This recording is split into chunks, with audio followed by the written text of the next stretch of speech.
Action skills are what makes every character in Borderlands 3 unique. They are there to add to the fun of the gameplay experience, aka having everyone on your team play as the same Vault Hunter because oh wow, oh geez, he's so cool and manly. This also means that there is now a giant prejudice in the player base. And just because I main flak, that doesn't mean that I scrunch my toilet paper when I wipe, you judgmental piece of shit. Action skills are the sole mechanic that differentiates every character experience, bringing a unique run every playthrough. The only thing as iconic as these character skills is talking to Lilith after every main story mission. Make sure to go to the link below and sign the petition to replace Lilith and make Ricardo Milos the siren that we all need and deserve. Although action skills are oftentimes complemented with the scrumptious entree of guns, ones that, you know, shoot poop in hamburgers, and the delicatessen of a grenade or two, today we will answer a question no sane person has ever asked. Can you beat Borderlands 3 with only action skills? No one has ever asked this question because if they did, that would mean that they sexually identify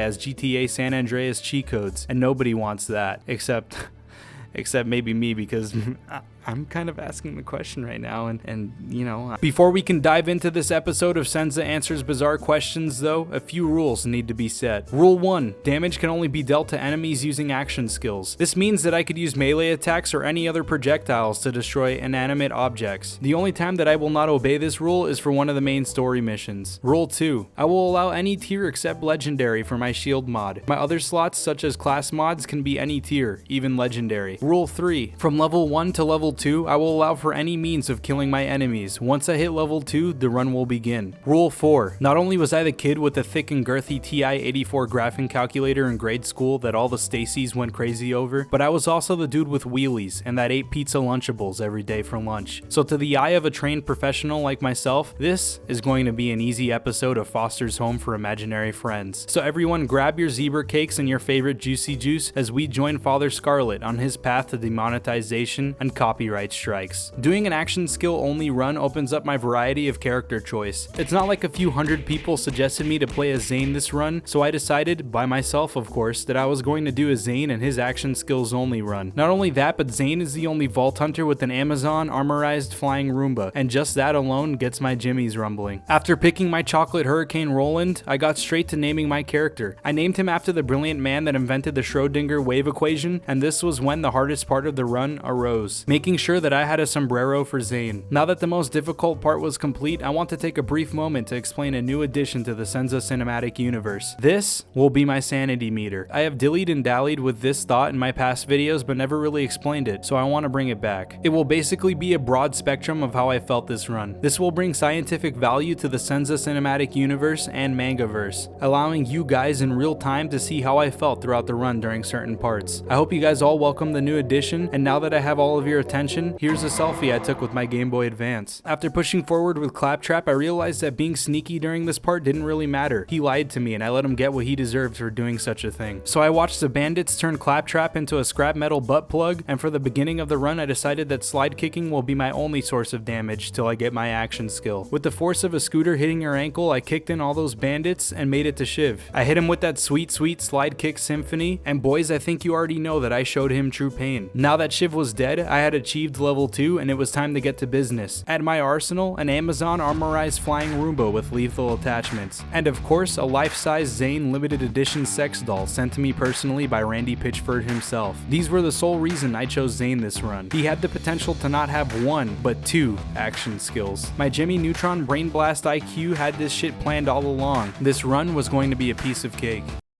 We made it to Shiv's office and enjoyed the trailer to a super cool new anime.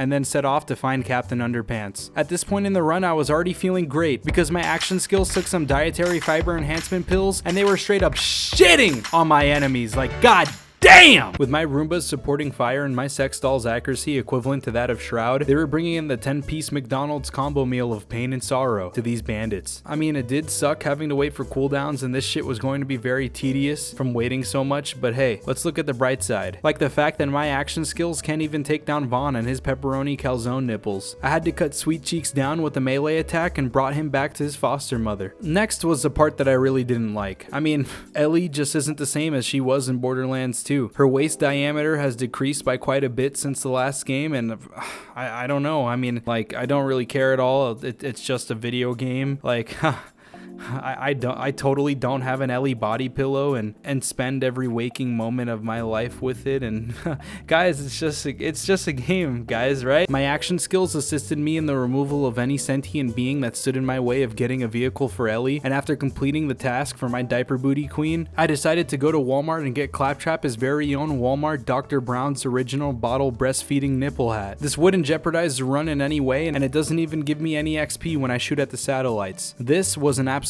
must for the success of this run. After Claptrap's baby bottle pop cosplay was complete, this was when I realized something vital this run. Not only is Zane's Digi-Clone a level 100 Omega Chad, but this bad boy could actually crit. This cleared up a few worries I had for this run, and the tension in my nipples could now be released via lactation, all thanks to Randy Pitchford. Now, before we begin the assault on the children of Cringe stronghold with our overwhelming masculinity and Black Friday deal Roombas, we must first discuss the plan this run, boys. Operation Not Saying No Homo after kissing your boys goodnight to remind them they're worthy of love, aka new Kanye merch, is now in full effect. This will not be any ordinary operation, as this run, I am relying solely on my action skills to take me through the game. Not only will this prove difficult, but the Halloween event is currently in progress, bringing the spice meter to sphinctal napalm levels. When I'm not spending my time failing No Nut November to my Ellie body pillow, I'm gaming like a elementary school student playing Newgrounds Flash games during computer class, bitch. The red tree and a good grenade mod will be the only thing you really need this run. The red tree focuses on your Digi-Clone, giving it some nice damage and access to using your grenade mod. Make sure to invest a few points into the green tree for cooldown reduction, and then just prepare yourself to run around like a little bitch making your action skills do all the work till you pound in Tyrene's tentacle poon. Gamers, this video will be written by the scribes into the Elder Scrolls. Even with a holiday event in progress, this crusade will be carried through. Now let's get back to business. The children of Cringe, or COC for short, stronghold was breached, and the display of synergy between my action skills and brilliance was enough to boost my spirits. Except for when, you know, my action skills run out and the enemy has 1 health remaining. Come on! I made it to Mouthpiece, and lucky for him, my action skills decided to recruit him for our holy crusade. Nothing much to say about this boss fight. They honestly destroyed him and his YouTube feed with shitty Minecraft Let's Plays. The biggest gripe with this fight was just waiting for my cooldowns, but when my action skills were active, they dropped some fat deeps, and I was quite happy with that. After Mouth Turd died, the next task was getting Tannis to decode the map since Lilith was absolutely useless. They may as well rename this Tannis defense mission NyQuil, because this shit was putting my ass to sleep. I am convinced the devs threw this part in to compete with ASMR videos for people with sleep deprivation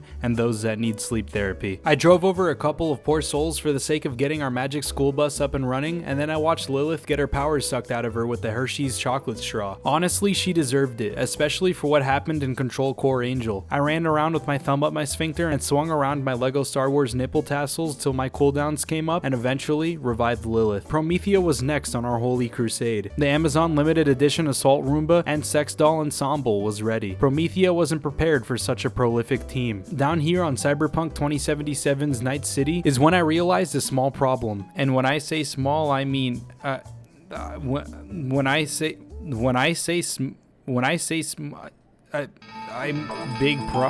The Halloween event was still active, and this was going to be a giant nuisance for this run. I pushed forward, getting sodomized and molested by ghosts, met with Lorelei, and I enjoyed watching my daring ensemble take out a bandit crew to get some intel on the Malawan attack. My Roomba and sex doll made straight up mincemeat out of all the rear that they destroyed out there. Although all of this was entertaining and heartwarming, like getting sent a used fleshlight in the mail, it was a little painful. I literally just sat there as my action skills and Lorelei had all the fun. After the typhoon of testosterone and KFC buckets of lead washed away the enemies, I met with Reese and he congratulated me on getting my first victory royale. It was time to get back to playing ass clenching simulator though, so we had to cut the small talk. I went off to go save the Diaper Booty Gang's very own haiku tactician, and my butt got turned into fried salami. But persistence and hiding like a little bitch is key. So after channeling my inner chakra and becoming one with the chi of my action skills, I was able to finally destroy all the foes that outleveled me. I enjoyed my SNES cutscene and my immersive Roomba Roomba experience came crashing down just moments after. This Halloween event was really killing my mood. It started to feel like I was getting fisted by a weed whacker. After getting carried by Zero and eventually making out of that place, I got a weapon attachment for his sledge operator, and he gave me something that proved about as useful as a cardboard box dildo. It was now time to take down the horrifying and belligerent Universe Brain. For this fight, I was feeling quite opulent, so I rewarded him with the pleasantry that is my action skills and their phalluses. But unfortunately, I was deemed a big, dumb, stupid idiot. I'm an idiot, man. I'm an idiot. I'm an idiot. You are an idiot. Why do I even work for you? God. I'm an idiot. Ah. I'm an idiot. Fuck off my. After condemning Universe Brain to the water levels of every worst game known to mankind, I put his brain into Reese's computer and set off to Athena to spread the word of the Lord and his message. Athena was absolutely great. I probably enjoyed it so much because, you know, I love getting sodomized in video games, but I'm not really too sure. It took me about 30 minutes just to get to Maya, and then I was graced with her majesty. Her phase locking was absolutely glorious, and one day I'll have to get her to teach me how to phase lock, so you know, I could phase lock Gearbox HQ and send in the troops to delete Ava and her character from the Borderlands 3 database. We all know that Ava being a terribly written character has to be some sort of bad joke, but honestly, she must have been written by Randy Pitchford's left butt cheek because no effort was put into her at all. The Halloween event was still getting me on my nerves, and after getting spooky dookied by a haunted Malloween soldier, Taint was next on the Crusade naughty list. The thought of this fight sent shivers down the creases of my butt crack, especially with my low level. This was 100% going to be like crossing a freeway full of drunk drivers and 90-year-old men with severe optical disease. Taint was responsible for the diarrhea in my pants, but my action skills solely were responsible for the boner in my pants because they popped off so damn hard and it was beautiful. Captain Taint now resembled that of Chris Pratt's Taint after a full body workout, and it was time to respond to Reese and his favor card. In the Skywell, my action skills were damn near useless. Summoning both at the same time would only result in about one kill, and if there was a badass trooper, then I was basically doomed. I needed some of that Y=mx plus booty blasting big brain, and I failed geography class, so death was the only thing on my menu. It was time for my boyos to meet our first Gundam, and damn, this shit was terrible. I was underleveled from ignoring side quests, and my dudes were doing absolutely no damage. A few tears kissed my defined jawline and dripped down onto my chiseled abs. I cleared out the room after destroying my spacebar and called up an old friend of mine to wish me luck in the fight with Katagawa's personal butt plug. You know, dude, last time when I was fighting Katagawa, Kevin gave me some good luck. He blessed my boners. So, I mean, you know, I don't know. You want to wish me some good luck, man? No. Why? I mean, just anything, dude. You shouldn't be asking me for good luck. You should be asking where your hairline is. Okay. This was just another painful boss fight to be talked about in the history books for years to come. My drone hitting this thing like a soggy cucumber. My clone providing as much support as my hand does during No Nut November. My hairline draining my morale by the minute. If this was a display of what the Grave Ward fight would look like, I was now terrified. 2 gallons of water later, my action skills finally prevailed and I had the next vault key piece now in my hand. Katagawa needed to go and he was next for the Holy Crusade Bukkake. This fight was actually quite interesting. My drone was the only viable tool that I had to damage him as for some reason my sex doll refused to focus on Katagawa when he was higher than the height of Salvador. My assault Roomba served him up with a nice warm cup of death, no milk or sugar, and then I was gifted with the final vault key piece for my struggles. I told Reese to get rid of the travesty that is his mustache, and then it was time for my first vault. Maya being the Mozart of phase locking enemy ass cheeks and holding them in place for me to spank made this a whole lot easier. A beautiful display of art, one that even TED Talk has contacted me to have a seminar on. Having the skill to swap with my clone and set off a 7-kill streak cryo enemy EMP was beyond useful, and my DPS was top notch. It was now time for the Rampager, and I want you to imagine this. A Domino's extra large pizza of useless was at my disposal. My life-size Zane sex doll was a joke for this fight, being literally one-titted whenever the Rampager looked at him. This led to just my Roomba carrying me once again in another boss fight. Although all he could do is tickle the Rampager's butt cheeks with his automatic jelly bean machine gun, aka my dog's turds do more damage than this shit, eventually his persistence paid off and the Vault Beast now rested dead. Maya turned into a copy of Ninja's Ultimate Gaming Guide, and now it was time for Eden 6, my favorite Eden, after 3 decided to be a cash grab. Wainwright told me that they stole his boo thing, Hammer Me Daddy Lock, and then I went off to go find this dude and reunite them once again. I met with Brick, that dude who is built like a 1984 antique refrigerator, and after hours of long and excruciating gameplay, after all of my blood, sweat, cum, and tears put into this run, I am proud to announce that I am now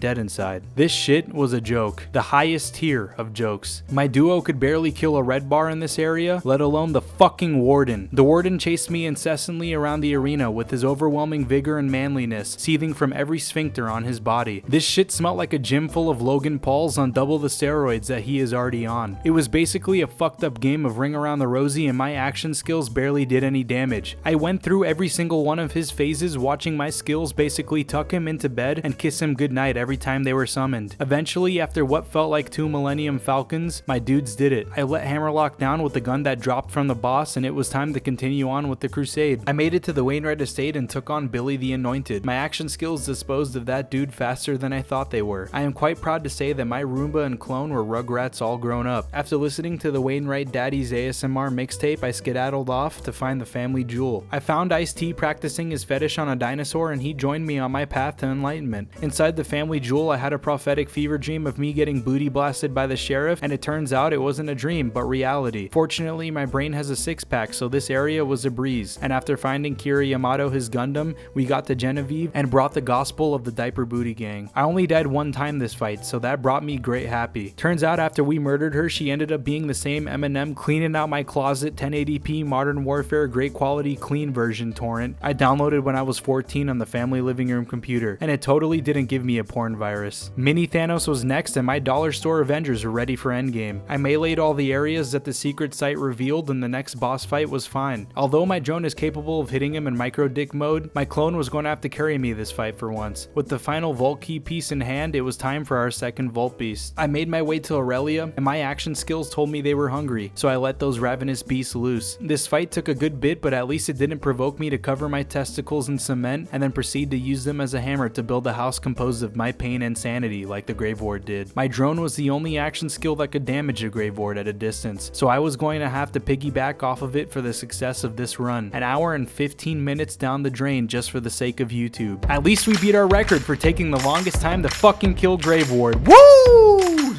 Yes, dude!